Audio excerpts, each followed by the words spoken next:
Hello guys welcome back to another video. अहिले म छु थानकोट चितलाङ सडकमा र यो सडक काठमाडौँ उपत्यकालाई ऐतिहासिक मकवानपुरको चितलाङ भ्यालीसँग जोड्ने सबभन्दा छोटो दूरीको सडक हो। यो चन्द्रगिरी नगरपालिका थानकोट स्थित गोदामबाट सुरु भई चन्द्रगिरी डाँडा काट्दै चितलाङसम्म पुग्ने गर्दछ यो सडक।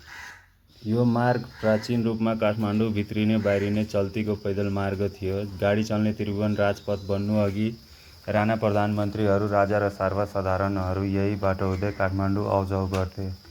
काठमाडौँमा पहिलोपटक गाडी भित्र्याउँदा पनि मानिसहरूले बोकेर यही बाटो ल्याएका थिए।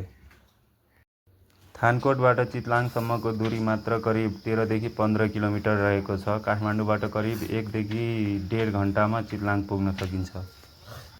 यो सडक खण्ड हरियो वन जङ्गल र रमणीय पहाडी दृश्यहरूले भरिएको छ। चन्द्रगिरीको उच्च भाग भन्ज्याङबाट काठमाडौँ उपत्यका र उत्तरतर्फका हिम श्रृङ्खलाहरूको सुन्दर दृश्य देख्न सकिन्छ।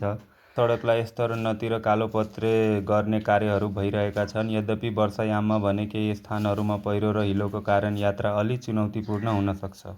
हजुरहरूलाई यो भिडियो कस्तो लाग्यो आफ्नो प्रतिक्रिया कमेन्टमा लेख्नुहोला र यस्तै जानकारीमूलक भिडियोको लागि लाइक र फलो गर्नुहोला।